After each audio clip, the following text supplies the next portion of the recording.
everyone, good morning. So, ang topic natin for today is yung tinatawag na justification. So, ang verse po natin for today is Romans 5:1. Sabi dito, justification is a one-time legal act of God where He declares as sinners righteous. Yung justification sa Tagalog ay pagpapa-unlock sa yung deklarasyon ng Diyos.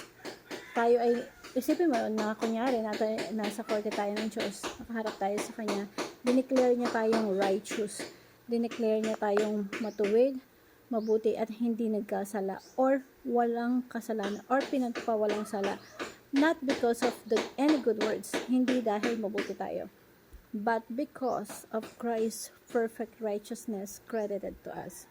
Kundi dahil sa ating Panginoong Kristo na siyang nabuhay na matuwid, yung katuwiran, kabanalan ay inilipat sa atin. It has two key parts. First, God no longer counts our sin against us. Second, He credits us with Jesus' righteousness. This means that we are accepted, secure, and condemned with the Holy God. Tinanggap tayo ng Diyos dahil sa ginawa ng Panginoong Kristo dun sa krus. It's a divine declarations made the moment that we place our faith in Christ. So sabi sa Romans chapter 5 verse 1, therefore, since we have justified by faith, tayo ay pinawalang sala sa pamamagitan ng ating pananampalataya sa ating Panginoong Kristo. We have peace with God through Lord Jesus Christ. So sa Tagalog, sapagkat napawalang sala tayo sa pamamagitan ng pananampalataya, meron na tayong mapayapang ugnayan sa Diyos sa pamamagitan ng ating Panginoong Jesucristo. Nagkaroon tayo ng maayos na mapayapang kaugnayan sa Diyos dahil sa ating Panginoong Jesus.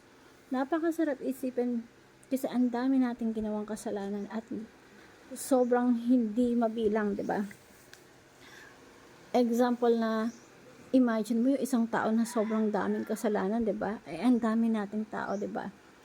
Pasan-pasan natin yon na haharap tayo sa Diyos matuwid, pero kitang-kita yung kasalanan natin, napasan-pasan natin napakarami. Pero sabi dito, sapagkat napawalang sala tayo, ibig sabihin lahat ng karga natin, bigating kasalanan na ginawa natin, simula pa ng pagkabata natin, pagharap sa korte ng Diyos, not guilty. Napakasarap isipin because of our Lord Jesus Christ. Maraming mga tao, feeling nila, ang dumi-dumi nila. Yes, lahat tayo, marami tayong kasalanan, ang dumi natin sa harapan ng Diyos.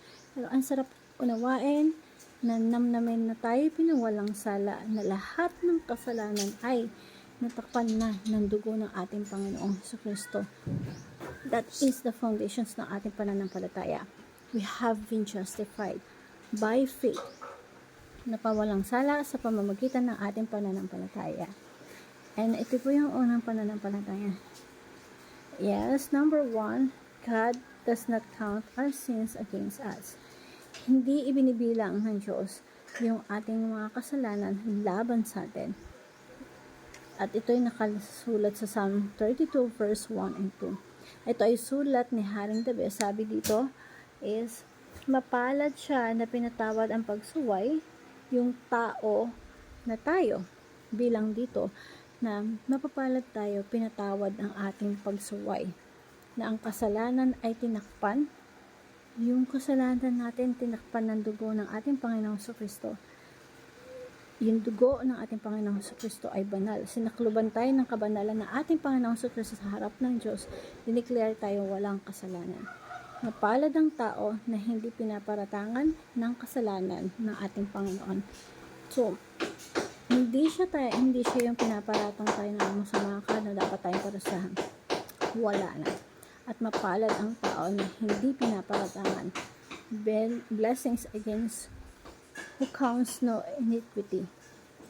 So, pangalawa is God imputes Christ's righteousness to us. dito sa Romans chapter 4, sinasabi dito na Apostle Pablo na sa pamamagitan ng ating pananampalataya, tayo ay tinuturing na matuwid. Example na si Abraham. An example din niya si David. At niya yung Psalm 32. His faith counted as righteousness. Ang kanilang pananampalataya ay tinuturing na katuwiran. Nagiging matuwid tayo sa harapan ng Diyos dahil sa ating pananampalataya kay Kristo. And God, yung kabanalan ng Panginoong Kristo inilipat sa atin. Nasaway sa harapan ng Diyos, banal tayo, walang bahid ng karamihan. 2 Corinthians chapter 5:21, for our sake He made Him to be sin, who knew no sin, so that in Him was right become righteousness. Oh. Tinuring, we might become the righteousness of God. Naging matuwid tayo sa harapan ng Diyos. Naging swap sa krus ng Kalbaryo, nalipat kay Kristo at ang kabanalan ni Kristo nalipat sa atin upang tayo ay ideklarang matuwid sa harapan ng Diyos na di dapat maparusahan. At si Kristo ay umako ng kasalanan. Siya yung naparusahan. That's yung biyaya at pagmamahal ng Diyos sa iyo at sa akin. Lahat ng kasalanan natin pinarusahan sa katawan ng ating Panginoong Kristo.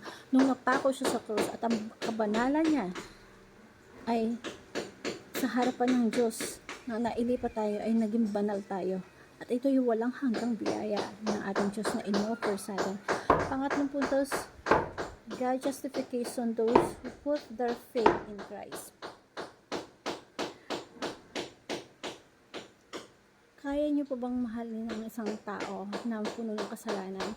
Pero minsan naakusahan natin ang ibang tao, ang mga sarili na si Satan naakusahan tayo sa harapan ng Diyos.